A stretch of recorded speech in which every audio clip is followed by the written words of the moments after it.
በስመ አብ ወወልድ ወመንፈስ ቅዱስ አሐዱ አምላክ አሜን። የእግዚአብሔር አብ ጸጋ፣ የጌታችን የኢየሱስ ክርስቶስ ፍቅር፣ የቅድስት ድንግል ማርያም አማላጅነትና የቅዱሳን ሁሉ ሰላምና በረከት ከሁላችሁ ጋር ይሁን። ውድና የተከበራቸው የፍኖተ ኤማሁስ ቤተሰቦች እንደምን ሰነበታችሁ? እንደምን ሳላችሁ? የሰላም አምላክ እግዚአብሔር ስሙ ዛሬም ዘወትርም የተመሰገነ ይሁን። ዛሬ ሐምሌ 5 ቀን ነው። ቤተክርስቲያናችን የዓለም ብርሃን የሃይማኖት ምሰሶዎች የሆኑትን የቅዱሳን ሐዋርያትን የቅዱስ ጴጥሮስና የቅዱስ ጳውሎስን ዓመታዊ የዕረፍት በዓል ወይም ሰማዕትነትን የተቀበሉበት ቀንን በታላቅ ድምቀት ታከብራለች። ታላቁ ሐዋርያ ቅዱስ ጴጥሮስ በመልእክቱ ጸጋና ሰላም ይብዛላችሁ እንዳለን፣ እንዲሁም የዓለም መምህር ቅዱስ ጳውሎስ ከእግዚአብሔር ከአባታችን ከጌታችንም ከኢየሱስ ክርስቶስ ጸጋና ሰላም ለእናንተ ይሁን በማለት እንደባረከን ዛሬም በቅዱሳኑ ቃልና በረከት መንፈሳዊ ሰላምታችንን እናቀርብላችኋለን። ለሐዋርያቱ ለቅዱስ ጴጥሮስና ለቅዱስ ጳውሎስ ዓመታዊ የዕረፍት በዓል እንዲሁም የሐዋርያት ጾም ወይም የሰኔ ጾም ለተፈታችበት ለዚች ዕለት ቀን እንኳን በሰላምና በጤና አደረሳችሁ አደረሰን። ዛሬ በተጨማሪም የጻድቁ አባታችን የምድረ በዳው ኮከብ የአንበሶችና ነብሮችም እረኛ ስለ ኢትዮጵያና ስለ ዓለም ሕዝብ ኃጢአት እንባን ያፈሰሱት የታላቁ አባት ጻድቁ አቡነ ገብረ መንፈስ ቅዱስ ወርሃዊ መታሰቢያ በዓላቸው ነው። ጻድቁ አባታችን እግዚአብሔርን እንዲህ እያሉ በእንባ ይማጸኑት ነበር። አምላኬ ሆይ እኔን የፈጠርከኝ ለፍጡራንህ ምሕረትን እንድለምን አይደለምን? ሕዝብህን ካልማርክልኝማ እኔ ወደ አንተ አልመጣም። የስምህን ገናናነት የሚያምኑትን በጸሎት የሚማጸኑትን ሁሉ ማርልኝ።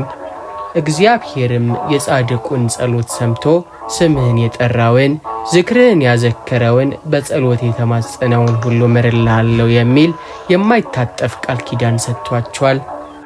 ውድ የፍኖተ ኤማሁስ ቻናል ቤተሰቦች ዛሬ በዝግጅታችን ታላቅ የበረከት ማዕድ ይዘንላችሁ ቀርበናል። ምድራዊ ኑሯችንን በሰማያዊ ብርሃን የሚቀይር የጻድቁ አባታችን የሰማይና የምድር ኮከብ የሆኑት የጻድቁ አቡነ ገብረ መንፈስ ቅዱስን ድንቅ ጸሎት አብረን እንሳተፋለን።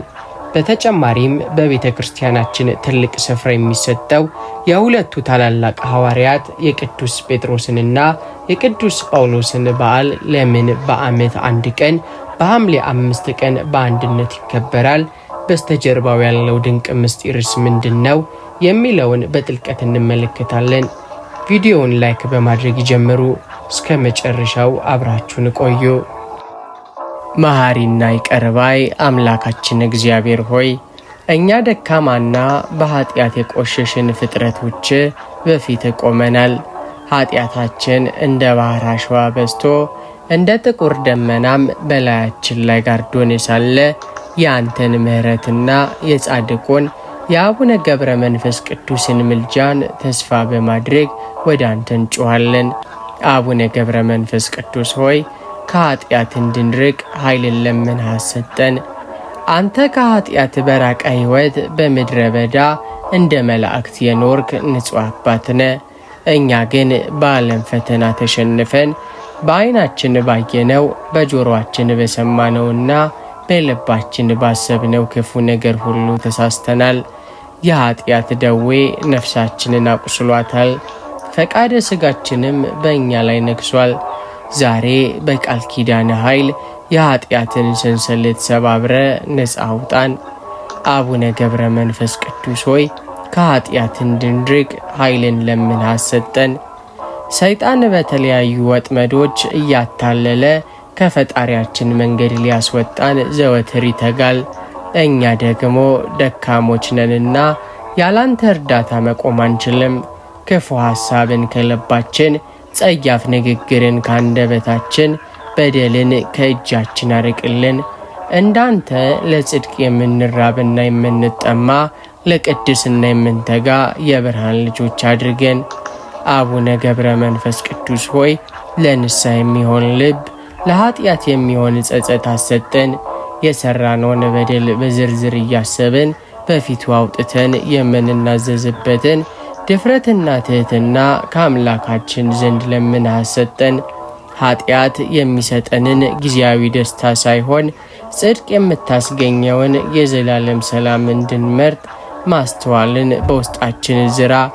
አንተ ስለ ሰው ልጆች ኃጢአት ስትጸልይ ዓይንህ እስኪጠፋ ድረስ እንዳለቀስክ ለእኛም የንስሐ እንባን አድለን። አቡነ ገብረ መንፈስ ቅዱስ ሆይ ከኃጢአት እንድንርቅ ኃይል ለምነህ አሰጠን። በዚህ በምድራዊ ሕይወታችን ስንኖር በንጽሕና በቅድስና ተጉዘን በመጨረሻም ያለ ኃጢአት በፊትህ እንድንቆም አማላጅነት አይለየን። የሰራነውን ኃጢአት ሁሉ በአምላካችን ደም ታጥቦ እንዲነጻ በደላችንም ተደምስሶ በጽድቅ እንድንታደስ ጸልይልን። በፈተና ሰዓት የምንቋቋምበትን የጸጋ ጋሻ ማልብሰን። አምላካችን ሆይ በጻድቁ አባት ልመና ከርኩሰት ሁሉ አንጽተ ለቅድስና ሕይወት አብቃን።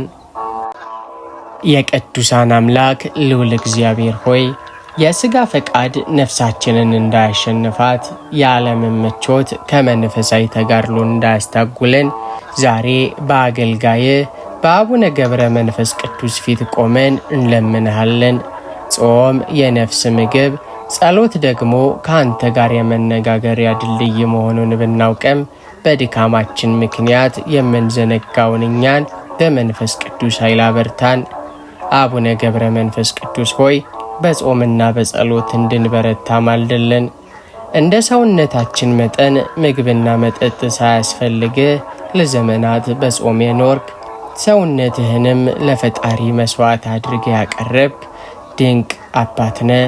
እኛ ግን ለጥቂት ሰዓታት መራብ፣ ለጥቂት ደቂቃዎች መጸለይ ከብዶናል። ዛሬም በመልጃ ወደ እኛ ተመልከት። ሆዳችን አምላካችን እንዳይሆን ሥጋችንም በነፍሳችን ላይ እንዳይሰለጥን የመቆጠብንና ራስን የመግዛትን ጸጋ ከአምላክ ዘንድ ለምነህ አሰጠን። አቡነ ገብረ መንፈስ ቅዱስ ሆይ በጾምና በጸሎት እንድንበረታ ማልድልን። አንተ በብርድና በሐሩሩ በረሃብና በጥም የጸናኸውን በጸሎት ኃይል እንደሆነ እናምናለን። እኛም በሕይወታችን የሚገጥሙንን ልዩ ልዩ የፈተና ማዕበሎችን ማለፍ የምንችለው በጾምና በጸሎት መሆኑን ተረድተን የጸሎት ሕይወታችን እንዲታደስ እርዳን። የመጸለይ ፍላጎት በልባችን ይጨምር።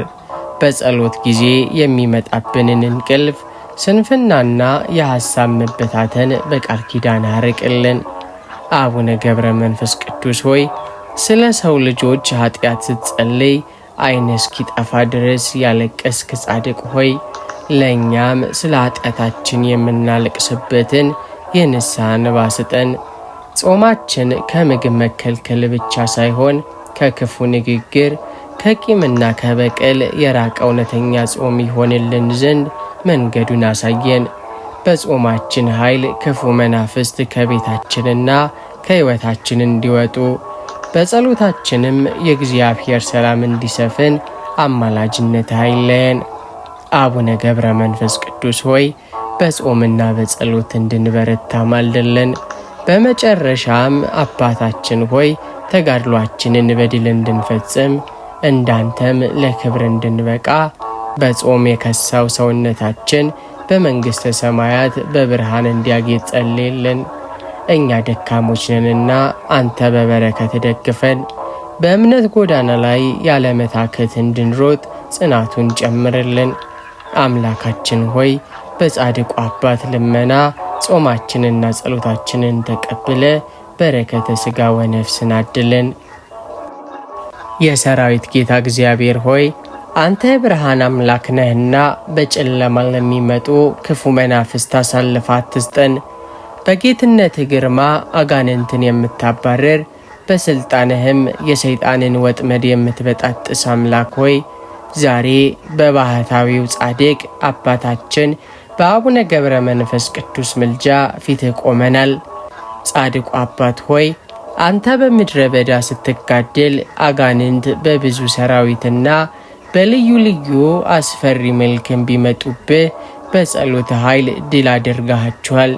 እነርሱም ያንተን ስም ሲሰሙ ይንቀጠቀጣሉ፣ ካንተም ፊት ይሸሻሉ። ዛሬም እኛን በቤታችን በስራችንና በሕይወታችን የሚጋፈጡንን የክፋት መናፍስትን በጸሎት ገርፋ አባርልን። አቡነ ገብረ መንፈስ ቅዱስ ሆይ ከክፉ መናፍስት ጥቃት በቃል ኪዳን ጠብቀን። በቀን ከሚበር ቀስት፣ በጨለማም ከሚመጣ መከራ፣ በቀትርም የሚመታንን ጋኔን እንዳይቀርበን በአማላጅነት ጋሻ ሁነን። በልባችን ያለውን ጥርጥር ነፍሳችንንም በጭንቀት ስጋችንን ደግሞ በደዌም ከሚያሰቃዩ እርኩሳን መናፍስትም እጅ በቃል ኪዳን አውጣን። አንተ ከአንበሶችና ከነብሮች ጋር በሰላም የኖርክ አባት ሆይ እኛንም እንደ ተራበ አንበሳ ከሚዞረው ከሰይጣን ተንኮል ሰውረን። በእንቅልፋችን ጊዜ የሚያስደነግጡ በውል ስምምነታችንም ጊዜን የሚያወኩ በቤታችን መካከልም የጥል ዘርን የሚዘሩ የጨለማ ሰራዊትን በእግዚአብሔር ቃልና በአንተ ምልጃ ርቅልን። የጌታችን የኢየሱስ ክርስቶስ መስቀል በቤታችን ላይ የድህነት ምልክት ይሁን። የአንተም ጸሎት እንደ እሳት ቅጥር ይክበበን። አቡነ ገብረ መንፈስ ቅዱስ ሆይ ከክፉ መናፍስት ጥቃት በቃል ኪዳን ጠብቀን።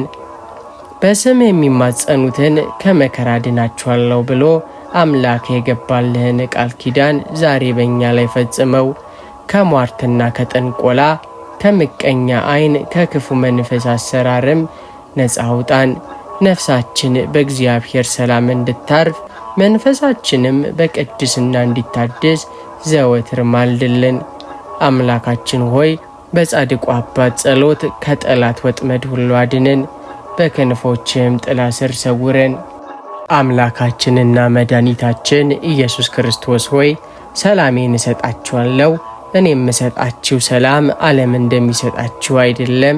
ልባችሁ አይታወክ አይፍራም ያልከን የሰላም ጌታ ሆይ ዛሬ በጭንቀት የታወከችውን ነፍሳችንን እንድታረጋጋልን በጻድቁ አባት ፊት ቆመናል።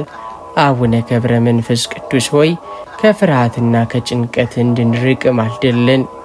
አንተ በጨለማና በምድረ በዳ ድምፃቸው በሚያስፈራ አራዊት መካከል ስትኖር አንዳች ፍርሃት ሳይሰማ ልብህ በፈጣሪ ፍቅር ተሞልቶ የኖርክ ጽኑ አባት ነህ።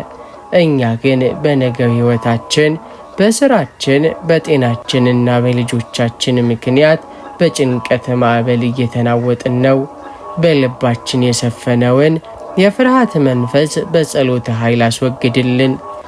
አቡነ ገብረ መንፈስ ቅዱስ ሆይ ከፍርሃትና ከጭንቀት እንድንርቅ ማልድልን። ሰላምን የሚሰጥ እግዚአብሔር ከእኛ ጋር መሆኑን ዘንግተን በትንሹም በትልቁም ለምንደነግጠው ለእኛ ጽናቱን ለምን አሰጠን። ከክፉ ወሬ ፍርሃት፣ ከማናውቀው ድንገተኛ አደጋ ስጋት፣ እንዲሁም ነፍሳችንን በብቸኝነት ከሚያሰቃያት የጭንቀት ደዌ በቃል ኪዳን ፈውሰን። አንተን ያጸና አምላክ እኛንም በሰማያዊ ሰላሙ እንዲያቅፈን ዘወትር ጸልይልን። አቡነ ገብረ መንፈስ ቅዱስ ሆይ ከፍርሃትና ከጭንቀት እንድንርቅ ማልድልን። በሌሊት ከሚመጣ ግርማ፣ በቀን ከሚወረን የክፋት ፍላጻ፣ በጨለማም ከሚንቀሳቀስ አስፈሪ መንፈስ ሁሉ ጸሎት ጋሻ ይሁንን። አእምሯችን በሰላማዊ ሐሳብ እንዲሞላ፣ ልባችንም በእግዚአብሔር ተስፋ እንዲታደስ እርዳን። ጭንቀታችንን ሁሉ በእርሱ ላይ እንድንጥልና በቸርነቱም እንድንታመን የምስራችሁን ቃል በልባችን አሳድርብን። አቡነ ገብረ መንፈስ ቅዱስ ሆይ ከፍርሃትና ከጭንቀት እንድንርቅ ማልድልን። በጻድቁ አባት ምልጃ ፍርሃትን በትዕግስት፣ ጭንቀትን በጸሎት፣ መታወክንም በጽኑ እምነት እንድንለውጥ ኃይልን ስጠን። በቤታችን በሕይወታችን ውስጥ የአንተ የአምላካችን የእግዚአብሔር ሰላም የሚንገዝ። የቅዱሳን አምላክ ልዑል እግዚአብሔር ሆይ የሰው ልጅ በዚች ምድር ላይ ያለው ቆይታ እንደ ጥላ አላፊ፣ እንደ አበባም ጠዋት አብቦ ማታ የሚረግፍ ነው። እኛ በዚች ዓለም ስንኖር የዘላለም ማደሪያችንን መንግሥተ ሰማያትን እንድንናፍቅ በሥራችንም ለዚያ እንድንበቃ በአገልጋይህ በአቡነ ገብረ መንፈስ ቅዱስ ፊት ቆመን እንለምንሃለን። አቡነ ገብረ መንፈስ ቅዱስ ሆይ ከቅዱሳን ጋር የዘላለም ደስታን እንድናገኝ ማልድልን። አንተ ምድራዊውን ምቾትና የዚህን ዓለም ከንቱ ክብርን ንቀ ሰማያዊውን ዋጋ በመናፈቅ ሕይወትህን በቅድስና ጨርሰሃል። ዛሬም በመንግሥተ ሰማያት ከቅዱሳን መላእክትና ከጻድቃን ጋር በታላቅ ደስታ ትኖራለ። እኛም የዓለም ፍቅር አሸንፎን ከመንገድ እንዳንቀር መጨረሻችንም ከቅዱሳን ጋር እንዲሆን በቃል ኪዳን ደግፈን። ሞትን አሸንፎ በተነሳው በጌታችን በኢየሱስ ክርስቶስ ትንሣኤ እኛም ለዘላለም ሕይወት እንድንበቃ ጸልይልን። አቡነ ገብረ መንፈስ ቅዱስ ሆይ በታላቁ የፍርድ ቀን ምስጢር ሁሉ በሚገለጥበትና እያንዳንዱ እንደ ሥራው ዋጋ በሚቀበልበት በዚያች አስፈሪ ሰዓት የአንተ ምልጃ ጥላ ይሁነን። በግራ ከመቆም ከዘላለም ጥፋትና ከማያልቀው ለቅሶ ማድነን። ይልቁንም እናንተ አባቴ ቡሩካን ዓለም ሳይፈጠር የተዘጋጀላችሁን መንግሥት ውረሱ የሚለውን የደስታ ቃል እንድንሰማ ከአምላክ ዘንድ ለምነህ አሰጠን። አቡነ ገብረ መንፈስ ቅዱስ ሆይ ከቅዱሳን ጋር የዘላለም ደስታን እንድናገኝ ማልድልን። ዓይን ያላየችው ጆሮ ያልሰማው በሰውም ልብ ያልታሰበውን ያ ሰማያዊ ደስታ ለእኛም ይድረሰን። በዚያ ሕመም የለም፣ በዚህ ሐዘንና እንባ የለም። ፍጹም ደስታና ምስጋና ብቻ ባለበት ማደሪያም ከአንተ ጋር እንድንሰበሰብ ረድኤት አይለየን። በምድር ላይ በሥጋ ብንለየም በነፍስ ግን ከቅዱሳን ጋር አንድ የምንሆንበትን የጽድቅ መንገድ አሳየን። አቡነ ገብረ መንፈስ ቅዱስ ሆይ ከቅዱሳን ጋር የዘላለም ደስታን እንድናገኝ ማልድልን።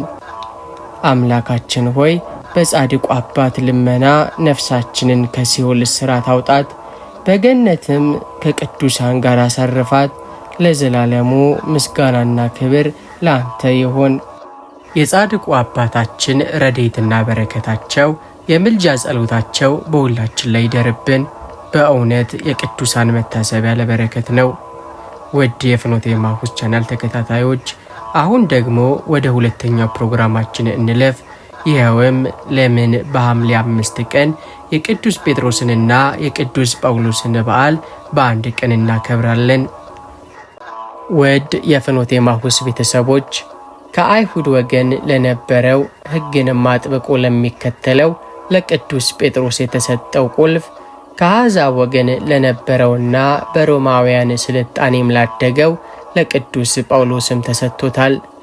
አንደኛው በሰይፍ ተሰይፎ ሌላኛው ቁልቁል ተሰቅሎ የሞቱት እነዚህ ሁለት መብራቶች ዛሬ ግን በዓለም ዙሪያ በአንድነት ይበራሉ። ለመሆኑ ፍጹም የተለያየ አስተዳደግና ማንነት የነበራቸው እነዚህ ሁለት ታላላቅ ሰማዕታት እንዴት በአንድ ቀን በአንድ መድረክ ሊዘከሩ ቻሉ? ወደ ዋናው ምስጢር ከመግባታችን በፊት እስኪ የሁለቱን አስደናቂ ታሪክ በአጭር በሆነ መልኩን ቃኘው። የመጀመሪያው ቅዱስ ጴጥሮስ ከአሳ አጥማጅነት እስከ መንጋ ጠባቂነት። ታሪካችንን የምንጀምረው በገሊላ ባህር ዳርቻ ነው። ስምዖን ይባል ነበር። ቀላል፣ ግልጽና ቶሎ የሚቆጣ ግን ደግሞ ፍጹም ቅን የነበረ አሳ አጥማጅ። ሰዎችን የምታጠምዱ አደርጋችኋለሁ የሚለውን የጌታን ጥሪ በሰማም ጊዜ ጀልባውንና መረቡንም ጥሎ ተከተለው። ጌታም ጴጥሮስ አለት አለው። ጴጥሮስ በጌታ ዘንድ እጅግ ቅርብ ከነበሩት 3 ደቀ መዛሙርት አንዱ ነበር። በደብረ ታቦር የጌታን ክብርን አይቷል። በጌታ መያዝ ሌሊት ግን በፍርሃት 3 ጊዜ ካደው። ነገር ግን ያ የጴጥሮስ ፍጻሜ አልነበረም። ያንተንና የእኔን ሕይወት የሚቀይረው ታላቅ ትምህርት የተገኘው ከዚህ በኋላ ነው። ጴጥሮስ ያንን ክህደት በምሬት ለቅሶ አጠበው። ትንሣኤው ላይ ጌታ ፍቅሩን መረመረው። ትወደኛለህን አለው 3 ጊዜ። ጴጥሮስም አዎን ጌታ ሆይ እያለ መለሰ። ጌታም በጎቼን አሰማራ፣ ጠቦቶቼን ጠብቅ አለው።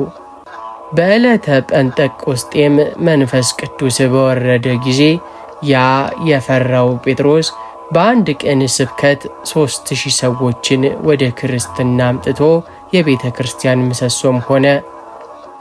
ወደ ሁለተኛው ታሪክ ስናልፍ ቅዱስ ጳውሎስ ከአሳዳጅነት እስከ ወንጌል አርበኝነት። አሁን ደግሞ ፊታችንን ወደ ተቃራኒው አቅጣጫ እናዞር። ሳውል ይባል ነበር። በኦሪት ሕግ የተማረ በሮም ዜግነቱም የሚኮራ ክርስቲያኖችን ለማጥፋት የሚጋደል ጨካኝ አሳዳጅ። ቅዱስ እስጢፋኖስ በድንጋይ ሲወገር ልብሱን ይጠብቅ የነበረው ይኸው ሰው ነው። ክርስቲያኖችን አሳዶ ለማሰር ወደ ደማስቆ እየተጓዘ ሳለ ግን መንገዱ ላይ ተአምር ተከሰተ። ከሰማይ የወረደ ታላቅ ብርሃን በረታበት፣ ከፈረሱም ላይ ወደቀ። ሳውል ሳውል ስለምን ታሳድደኛለህ? የሚል ድምፅን ሰማ። ጌታ ሆይ ማነ? ሲልም ጠየቀ። አንተ የምታሳድደኝ እኔ ኢየሱስ ነኝ የሚል መለኮታዊ ድምፅ ሕይወቱን በአንድ ጀንበር ቀየረው። ዓይኑ ታውሮ የነበረው ሳኦል በሐናንያ እጅ ከተጠመቀ በኋላ የዓይኑ ቅርፊት ወድቆ ጳውሎስ ሆነ። ያ ክርስቲያኖችን ያሳድድ የነበረው ሰው አሁን ስለ ክርስቶስ ስም መከራን የሚቀበል ከአይሁድ አልፎ ለአሕዛብ ለዓለም ሁሉ ወንጌልን የሚያደርስ የተመረጠ ዕቃ ሆነ።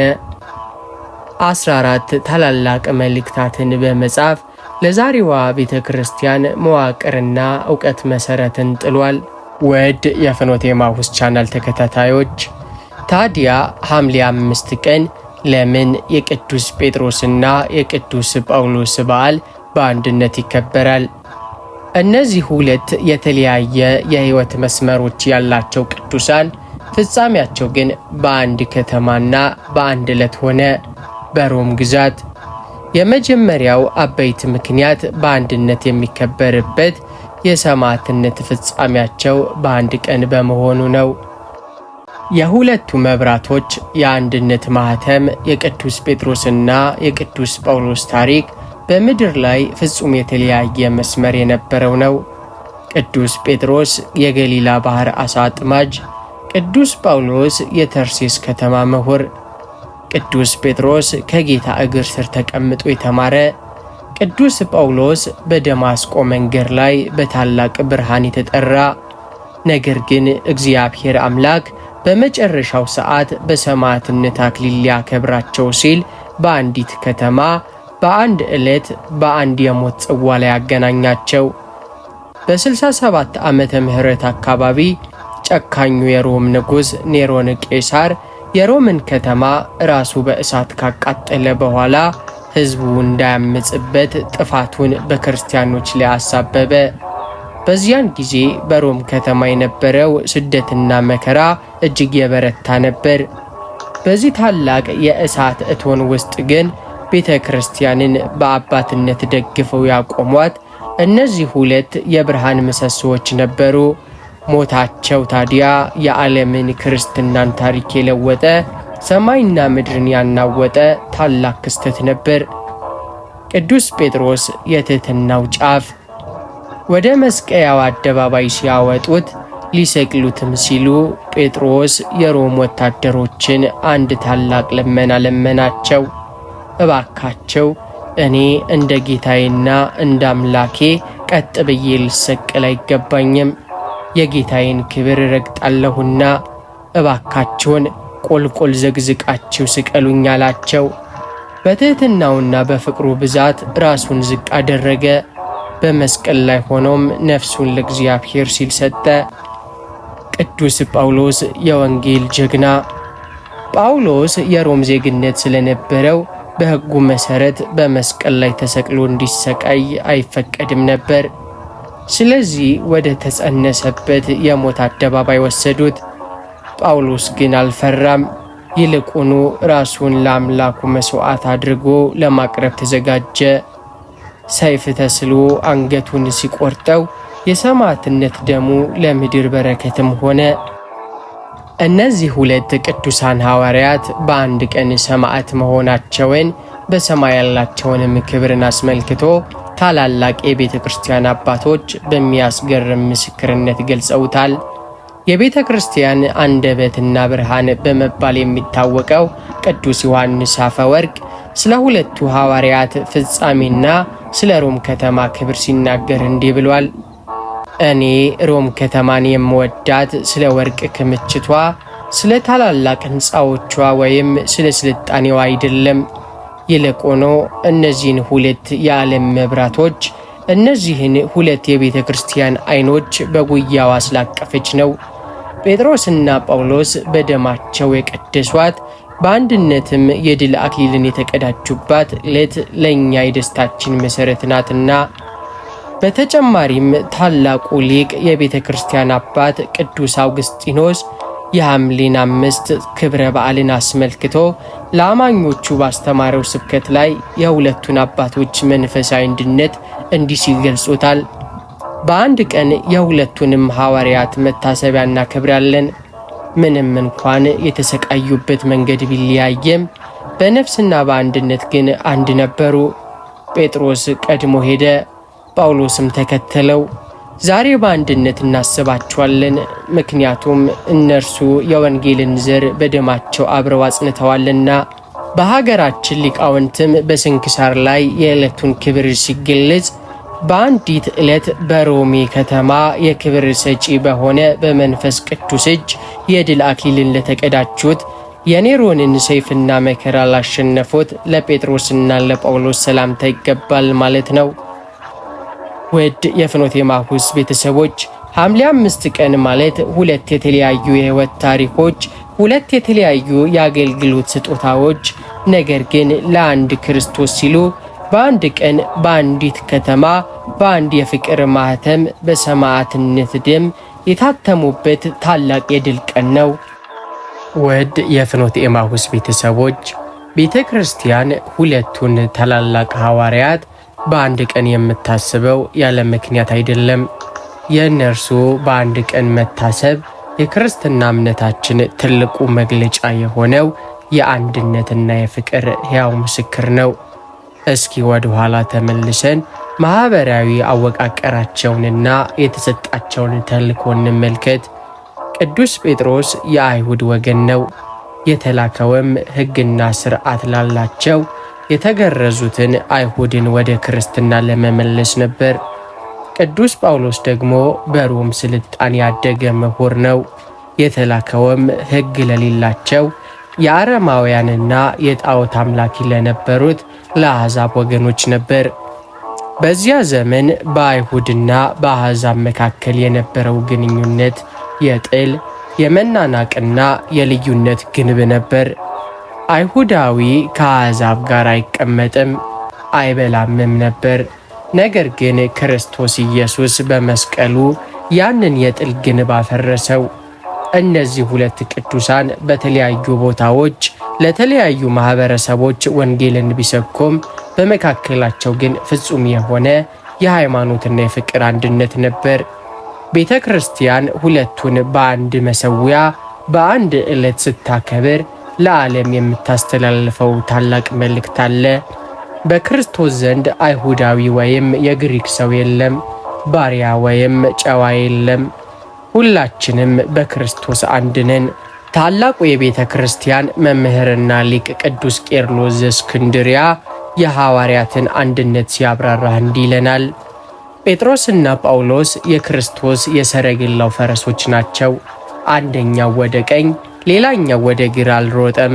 ሁለቱም በአንድ ቀንበር ተጠምደው በአንድ መንፈስ ተመርተው የዓለምን ሕዝብ በአንድ ወንጌል መረብ ውስጥ ሰብስበው ለክርስቶስ አቀረቡ።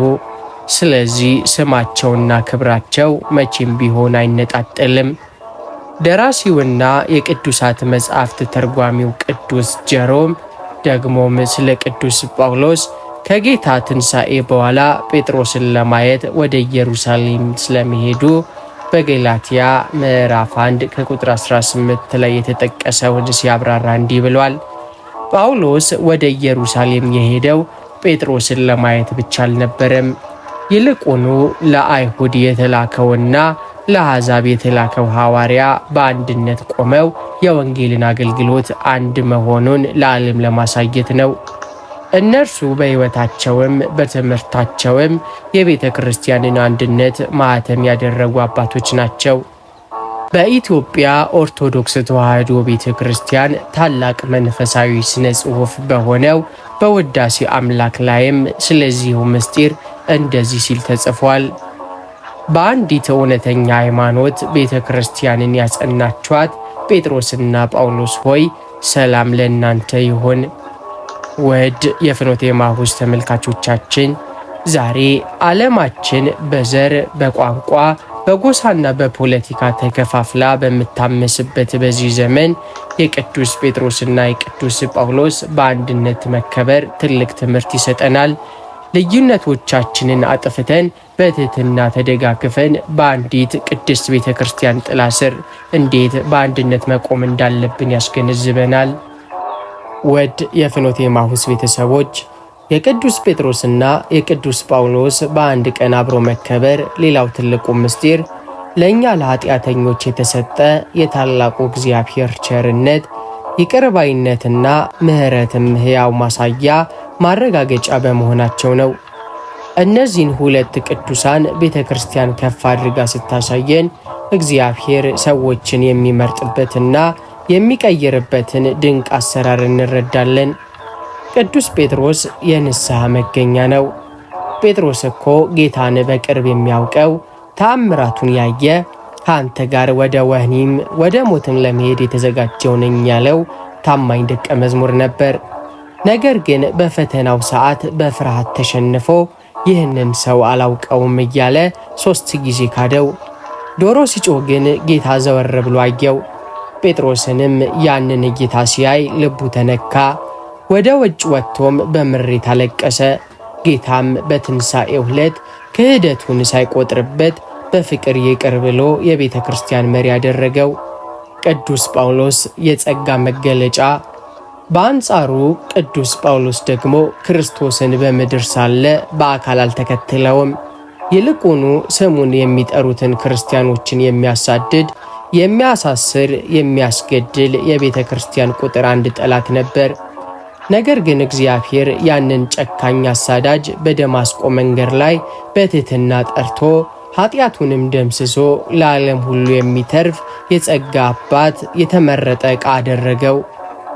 እግዚአብሔር አምላክ የካደውን ጴጥሮስን በንስሐ ያሳደደውን ጳውሎስን ደግሞ በጸጋው መለወጡ ለማንኛውም ወድቆ ለተነሳ ኃጢአት ሰርቶም ለተጸጸተ ሰው ተስፋ የሚሰጥ ታላቅ የምህረት አዋጅ ነው። የእነዚህን ሐዋርያት የሕይወት ለውጥና የእግዚአብሔርን ቸርነት አስመልክቶ የቤተ ክርስቲያን አባቶች በሚያስደንቅ ሁኔታ አስተምረውናል። ታላቁ ሊቅ ቅዱስ አውግስጢኖስ የእነርሱን ታሪክ በማነጻጸር ለእኛ ያለውን ተስፋ እንዲህ ሲል ገልጾታል። እግዚአብሔር ጴጥሮስንና ጳውሎስን የመረጠው ማናችንም ብንሆን ተስፋ እንዳንቆርጥ ነው። አንደኛው ካደው፣ ሁለተኛው አሳደደው። ነገር ግን ሁለቱንም ይቅር አላቸው። አንተ የካርክ መስሎ ከተሰማ የጴጥሮስን ንስሐና ይቅርታ ተመልከት። አንተ ቤተ ክርስቲያንንና እውነትን የበደልክ መስሎ ከተሰማ ደግሞ የጳውሎስን መለወጥ ተመልከት። የእግዚአብሔር ቸርነት ከሁለቱም ይበልጣልና። ራሱ ቅዱስ ጳውሎስ በመልእክቱ ላይ የእግዚአብሔርን ቸርነትና እርሱ ለሰው ልጆች ምሳሌ መሆኑን ሲመሰክር በአንደኛ ጢሞቴዎስ ምዕራፍ 1 ቁጥር 15-16 ላይ እንዲህ ብሏል። ኃጢአተኞችን ሊያድን ክርስቶስ ኢየሱስ ወደ ዓለም መጣ የሚለው ቃል የታመነና ሁሉ እንዲቀበሉት የተገባ ነው። ከኃጢአተኞችም ዋናው እኔ ነኝ። ነገር ግን የዘላለም ሕይወት ለማግኘት በእርሱ ለሚያምኑ ምሳሌ እንዲሆን ኢየሱስ ክርስቶስ ዋና በመሆን በእኔ ላይ ትዕግስቱን ሁሉ ያሳይ ዘንድ ምሕረትን አገኘው ይለናል። የሶርያው ኮከብ ቅዱስ ኤፍሬም ደግሞ በድርሳኑ ላይ የጴጥሮስን እንባና የእግዚአብሔርን ቸርነት ሲያደንቅ እንዲህ ይላል። የጴጥሮስ እንባ የክህደቱን እድፍ አጠበው፣ የእግዚአብሔር ቸርነት ደግሞ ከበደሉ በላይ ከፍ አደረገው። ያ የፈራው አሳ አጥማጅ በቸርነቱ ብዛት በዓለም ዙሪያ መለኮታዊውን መረብ የሚዘረጋ ሐዋርያ ሆነ። ውድ የፍኖተ ኤማሁስ ቤተሰቦች ሐምሌ 5 ቀን እነዚህን ታላላቅ አባቶች ስናስብ የእግዚአብሔርን ቸርነትና ምሕረት ለእኛም እንደሚሰራልን ልናውቅ ይገባል። እኛም ብንወድቅ ብንበድልና ብንሳሳት እንኳ እንደ ጴጥሮስ የምሬትን እንባ አልቅሰን እንደ ጳውሎስም ሕይወታችንን ለበጎ ነገር አስገዝተን ከተመለስን የአምላካችን የይቅርታ እጆች ሁልጊዜም የተዘረጉ መሆናቸውን ይህ ዕለት በደማቅ ሁኔታ ይመሰክርልናል። ውድ የፍኖተ ኤማሁስ ቤተሰቦች የቅዱስ ጴጥሮስንና የቅዱስ ጳውሎስን ታሪክ ሰምቶ የበዓሉን ታላቅነት ማውቆ ዝም ብሎ ማለፍ አይቻልም። የቅዱሳን መታሰቢያ ዋና ዓላማው ታሪካቸውን ማድነቅ ብቻ ሳይሆን የሕይወታቸውን ፍሬ እኛ ውስጥ እንዲደገም ማድረግ ነው። ዛሬ በ21ኛው ክፍለ ዘመን በብዙ ፈተና ውስጥ የምንኖር ክርስቲያኖች ከእነዚህ የዓለም መብራቶች ሕይወት 4 ታላላቅ መመሪያዎችን እንማራለን። የመጀመሪያው ተስፋ ለመቁረጥንና የንስሐን ኃይል እንማራለን። የጴጥሮስ ክህደትና የጳውሎስ አሳዳጅነት የሚያስተምርን አንድ ታላቅ እውነት አለ። የመጀመሪያ መውደቅ የሕይወት ፍጻሜ አይደለም። ጴጥሮስ ከካደ በኋላ ተስፋ ቆርጦ ወደ ይሁዳ ዕጣ ፈንታ ራስን ወደ ማጥፋት አልሄደም። ይልቁኑ በቅን ልብ አለቀሰ፣ ተመለሰ። ጳውሎስም ካለፈው ጥፋቱ ይልቅ የፊቱን የጽድቁን ጉዞ አሻቅቦ አየ። ዛሬ በኃጢአት ማዕበል ተመተን በሕይወት ፈተናም ወድቀን እግዚአብሔር እኔን አይምረኝም ብለን ተስፋ የምንቆርጥ ሰዎች ካለን ከእነዚህ አባቶች የንስሐን መንገድ እንማር። የእግዚአብሔር ቸርነት ከበደላችን ሁሉ ይበልጣልና። ሁለተኛው መማር ያለብን ነገር ፍጹም የሆነ የወንጌልና የእውነት አርበኝነት ነው።